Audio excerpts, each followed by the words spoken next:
कृपया ध्यान रखें कि इस चैनल में सभी की सभी जो जानकारी है वो शैक्षिक और सूचनात्मक उद्देश्यों के लिए है। इस यूट्यूब चैनल में प्राप्त किसी भी जानकारी को वित्तीय सलाह, कानूनी सलाह या तो व्यक्तिगत सलाह के रूप में नहीं लिया जाना चाहिए। जय हिंद दोस्तों, इन दिनों के अंदर एक न्यूज़ हम ज़्यादा देख रहे हैं। इंडिया की तरफ से न्यूज़ ये आ रही है, जो कि ट्विटर के अंदर भी हम न्यूज़ देख रहे हैं, कोई आर्टिकल के अंदर भी देख रहे हैं कि भाई जिन लोगों ने टैक्स पे नहीं किया है या तो फिर आईटीआर फाइलिंग तो किया है, बट आईटीआर के अंदर क्रिप्टो रिलेटेड टैक्स के बारे में मेंशन नहीं किया है, उन लोगों को नोटिस आ रहे हैं। तो दो चीज़ें एक्सप्लेन करूँगा। एक यहाँ पे पोस्ट है ट्विटर का, उसको एक्सप्लेन करूँगा, और एक मैंने आर्टिकल निकाला है। काफ़ी सारे आर्टिकल पढ़े हैं, जो मुझे ठीक लगा है वो मैं एक्सप्लेन करने की कोशिश करूँगा कि आर्टिकल के अंदर क्या है और कुछ एक्सपर्ट है वो क्या कहते हैं। एक्सपर्ट मतलब CoinDCX के CEO है, फाउंडर है। CoinDCX एक इंडियन एक्सचेंज है और वो FIU के अंडर रजिस्टर है, ठीक है। तो सुमित गुप्ता इसका नेम है फाउंडर का। उसने ये कहा, as per recent media report, मतलब इसने लिख दिया कि मीडिया रिपोर्ट के अनुसार central board of direct taxes अभी ऐसे लोगों को ऐसी कुछ चीज़ें इन्वेस्टिगेट कर रही हैं जिसने क्रिप्टो में ट्रेडिंग तो किया है बट टैक्स को मेंशन नहीं किया है, ठीक है। उसके अंदर इन्वेस्टिगेशन शुरू हुआ है इंडिविजुअल लोगों के लिए, और उसमें भी देखेंगे तो अभी तक हज़ारों में नोटिस है वो जारी हो चुका है। हो सकता है कि आपको भी इनकम टैक्स की तरफ से कोई नोटिस आया हो, आपने कोई गलती किया हो, तो हो सकता है आप कमेंट छोड़ना ताकि हमें भी पता चले कि किसी को नोटिस से मिल तो नहीं रहा है, ठीक है। तो सुमित गुप्ता ने पहली लाइन में तो ये लिखा कि भाई अभी जो CBDT है वो इन्वेस्टिगेशन कर रहा है, साथ ही साथ थाउजेंड्स ऑफ नोटिस है वो जारी कर चुका है। अब आप लोग अगर, मतलब सुमित गुप्ता कहते हैं कि आप लोग अगर क्रिप्टो को ट्रेडिंग करते हैं नॉन कंप्लायंस प्लेटफॉर्म के अंदर, मतलब जो FIO के अंडर रजिस्टर नहीं है, ऐसे प्लेटफॉर्म के ऊपर आप ट्रेडिंग करते हैं, P2P वॉलेट्स यूज़ करते हैं, मतलब तो आप लोगों ने नॉन कंप्लायंस एक्सचेंज के अंदर ट्रेडिंग भी किया और P2P वॉलेट्स मतलब प्राइवेट वॉलेट वगैरह है उसका यूज़ भी किया, बट आप लोगों ने ITR फाइलिंग करने के ऊपर आपने क्रिप्टो का जो इनकम है वो आप लोगों ने नहीं दिखाया, ठीक है। आप लोगों ने डिस्क्लोज नहीं किया, तो क्या होगा, आपको पेनल्टी लग सकता है, आपको उसका ब्याज भी देना पड़ सकता है, इसके अलावा और कुछ भी हो सकता है, और कुल मिला के आपके प्रॉफिट के ऊपर पेनल्टी लग सकती है 70% तक। पहली लाइन के अंदर ये लिखा है, ध्यान से समझना, घबराना मत, वीडियो को एंड तक देखना। आगे लिखा है, what's the issue, CBDT data show many people, कि भाई क्या प्रॉब्लम है। CBDT डाटा क्या कह रहा है कि भाई आप लोगों ने वर्चुअल डिजिटल एसेट को डिस्क्लोज नहीं किया है, मतलब क्रिप्टो नहीं दिखाया है, वो प्रॉब्लम हो सकता है। IT रिटर्न के अंदर आप लोगों ने ट्रेडिंग किया है बट IT रिटर्न के अंदर उसे दिखाया नहीं है। सेकंड क्या है, डिड नॉट पे द 30% टैक्स, आप लोगों ने 30% टैक्स नहीं डाला है, या फिर आप लोगों ने कोई गलत तरीके से ITR फाइलिंग कर दिया है, क्रिप्टो दिखाया तो है बट कहीं लॉस सेटअप करने की कोशिश की है, तो उसे भी नोटिस आ सकता है। क्योंकि क्रिप्टो का रूल्स आपको मालूम होना चाहिए, 2022 के अंदर जो रूल्स आया था कि भाई आपको लॉस के ऊपर सेटअप नहीं मिलेगा, जहाँ भी प्रॉफिट हो आपको 30% दे देना है, ठीक है, सिंपल बात थी।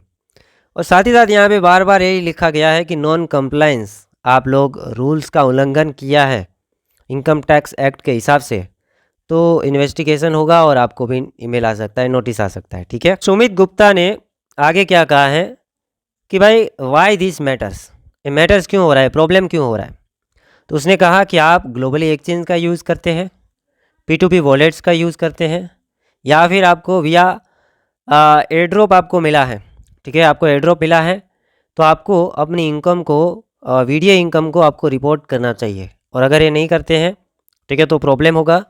उसके अंदर क्या दिखाना है, 30% टैक्स प्लस 1% TDS, जो कि TDS का तो मुझे समझ में नहीं आता कि भाई इंटरनेशनल एक्सचेंज के अंदर किस टाइप से काटे, किस टाइप से TDS सामने वाला बंदा काटे। अगर आप P2P करते हैं तो TDS बिल्कुल काटा जा सकता है, सामने वाले बंदे से आप पैन कार्ड वगैरह लेके TDS को काटना चाहिए और TDS को पे करना चाहिए, ठीक है। बट अगर आप बाइंग एंड सेलिंग करते हैं, मान लीजिए बिटकॉइन में खरीदी करनी है नॉन कंप्लायंस एक्सचेंज के अंदर, तो USDT की मदद से आप क्या कर रहे हैं, बिटकॉइन को खरीद रहे हैं, तो क्या उसके ऊपर आप TDS काट सकते हैं? मुझे नहीं लगता आप TDS काट सकते हैं, क्योंकि सेल करने वाला ऐसा तो है नहीं कि इंडियन ही हो। P2P में संभव है, क्योंकि P2P INR में होगा तो वो इंडियन सी यूजर्स होंगे, बट आप बिटकॉइन खरीदते हैं, बेचते हैं, अब किसका बिटकॉइन है ऑर्डर बुक देखा है ना, बाइंग एंड सेलिंग, तो वहाँ पे पॉसिबल नहीं है। इसके अलावा आप वॉलेट्स के अंदर डेक्सीज का यूज़ करते हैं, स्वेप वगैरह करते हैं, तो वहाँ पर भी आप TDS नहीं काट सकते हैं। तो TDS काटना कहाँ है, मैं यहाँ पे क्लियर करना चाहता हूँ कि भाई P2P के ऊपर TDS काटा जा सकता है, जो कि मैं कोई बड़ा एक्सपर्ट नहीं हूँ, आप CA की मदद से काम करा सकते हैं, बट जितना मेरे को समझ में आता है कि भाई TDS काटना P2P में वो भी डिफ़िकल्ट है अगर इंटरनेशनल एक्सचेंज के ऊपर जा रहे हो, ठीक है। अब आगे सुमित गुप्ता का क्या कहना है कि भाई नॉन कंप्लाइंस, आपको प्रॉब्लम में क्या होगी, ये इसने लिखा है, इंडियन अथॉरिटीज़ में issue a tax penalty of up to 70% on previously undisclosed crypto profit. तो इसने क्या लिखा है कि प्रीवियसली आप लोगों ने जो क्रिप्टो प्रॉफिट छुपाने की कोशिश की है उसके ऊपर 70% तक पेनल्टी के साथ टैक्स लग सकता है, उसके ऊपर इंटरेस्ट रेट देना पड़ेगा, अनपेड टैक्स है उसके ऊपर इंटरेस्ट भी देना पड़ेगा।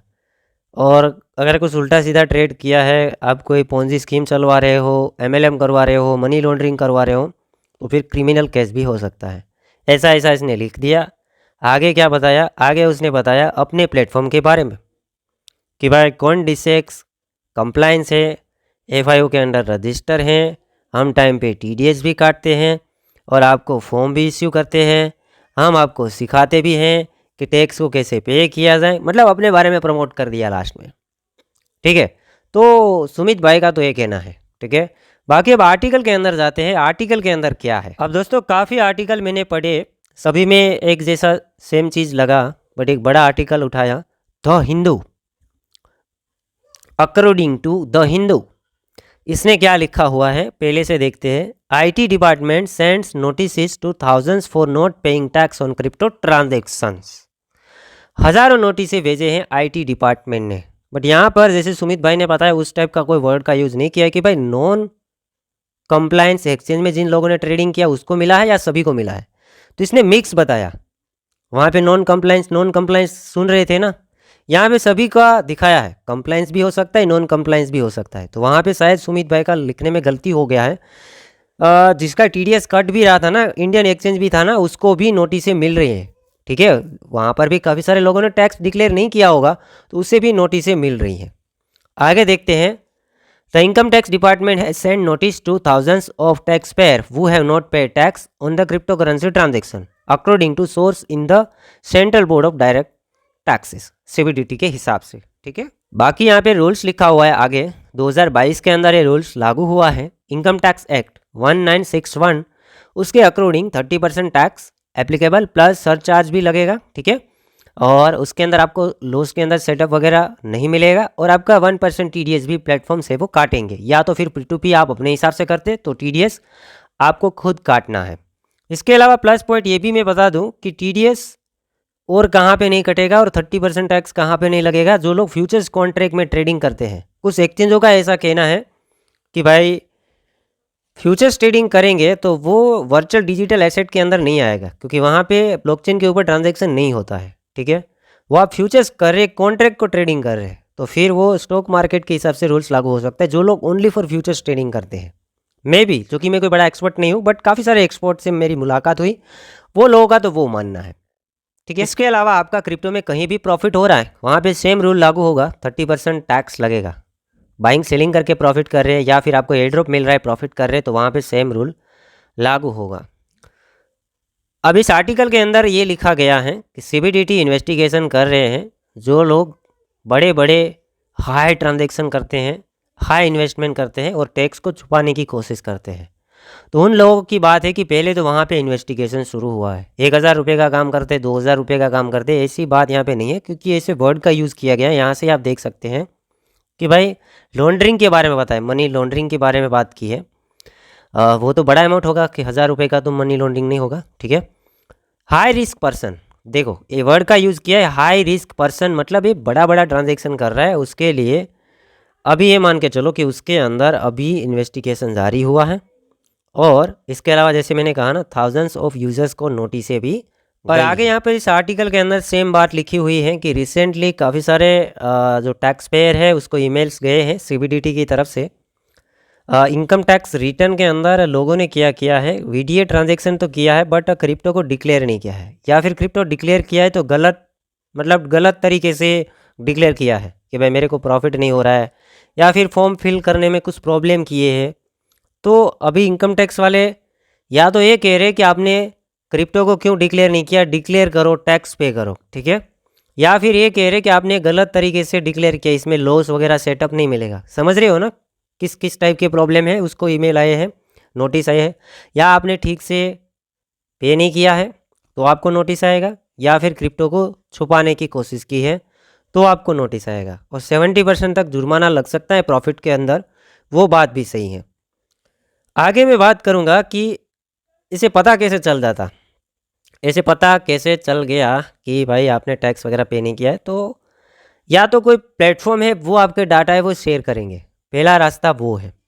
दूसरा रास्ता यहाँ पर क्या दिखाया है, दूसरा रास्ता ये है, the ITR file by tax payer are being verified with tax deducted as source. TDS आपका कट गया है, प्लेटफॉर्म के अंदर आपका TDS कट गया है। ये जो है ना, जो एक्सचेंज इस FIU के अंडर रजिस्टर है, वहाँ पे आपका TDS कटेगा, तो पता चल जाएगा कि आपका टैक्स या ट्रांजैक्शन कितना बन रहा है। आपको पे करने में भी आसानी बनेगा, जो कि CA लोगों को मालूम होता है। तो वेरीफाइड कहाँ से हुआ, वेरीफाइड TDS कटा उसके बाद वेरीफाइड हुआ है। ज़्यादातर ऐसे केसेस है कि भाई TDS कट गया और उसे लगा कि यार टैक्स नहीं पे करेंगे तो चलेगा, बट टैक्स पे करना है।